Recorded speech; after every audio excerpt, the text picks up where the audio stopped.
Art. So Vicki here with Wearable Karma, and today I'm really excited about this interview. We are sitting here with Dave Green, who is Chief Operating Officer for Feeding Children Everywhere. And before we interview Dave, just a quick reminder, as some of you may know, Wearable Karma is an apparel company, and we give 50% of profits to charities. And we're just really excited because Feeding Children Everywhere, from the moment I heard about it, has a special place in my heart. I just love what you guys do, Dave. Tell us a little bit about how the organization started.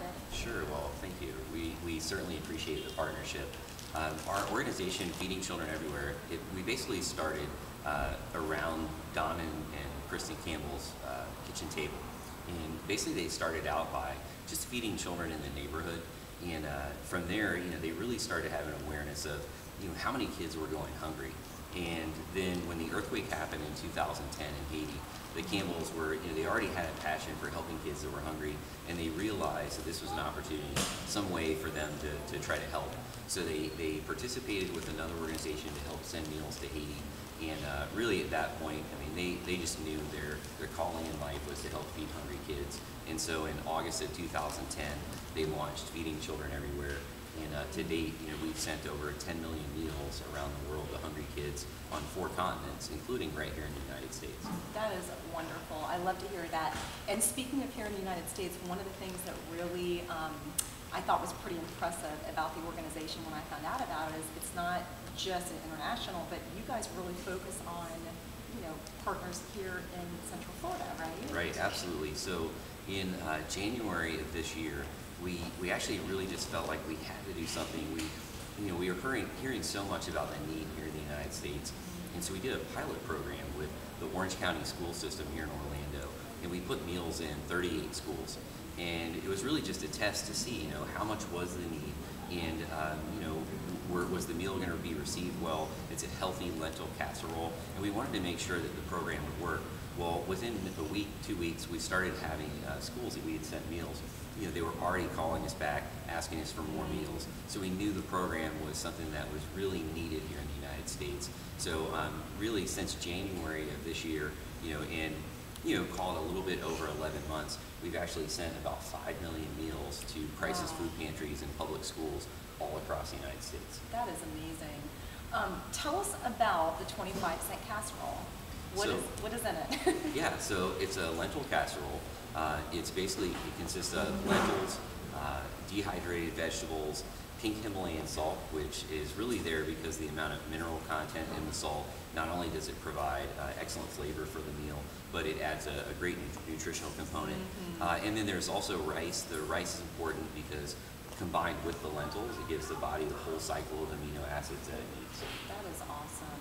And when you guys ship to places like Haiti and Africa, are you partnering with organizations there in terms of how they're going to prepare it? Because not everybody, of course, has access to a stove, right? So how is something like that addressed? So typically what we look for in a feeding partner, as far as our international partners, is we really try to work with organizations that are either a school or some type of orphanage, some type of central location where we know children are going to be coming for an education, for number one.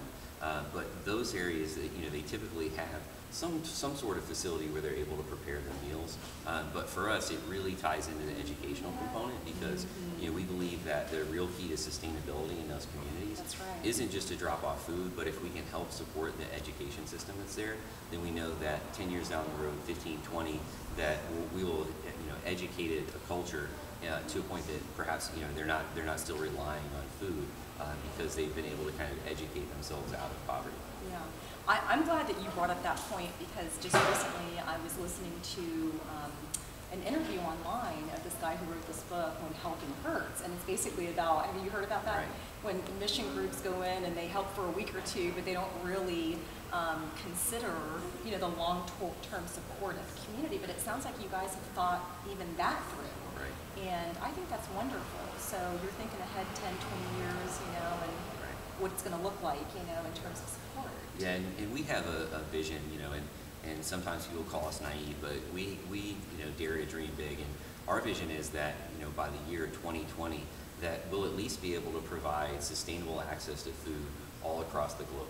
So what that looks like is maybe a feeding partner in Haiti, one of our first feeding partners, they'll reach a point where now they're completely sustainable on their own because they've been able to do creative things where, we send them about $70,000 worth of food every year. That's $70,000 that they don't have to have for a food budget now. So they're able to serve more kids, more families, and in the process, they've taken that money and they've reallocated it towards, tilapia farming, towards, other types of things that are going to not only generate food, but generate revenue for that community. They were able to build an orphanage on site to pair up with the school. So we've been already in just a few years, we've been able to see some of the results start to happen. But we expect in communities like that by 2020 that they're completely sustainable on their own and they're not even relying on food from us, which is great because then it means that there's more parts of the world that we can deploy the food resources that we have. Well, seeing the fruits of your labor is always so rewarding. And at Wearable Karma, we certainly don't think you're naive. We think that you guys are amazing.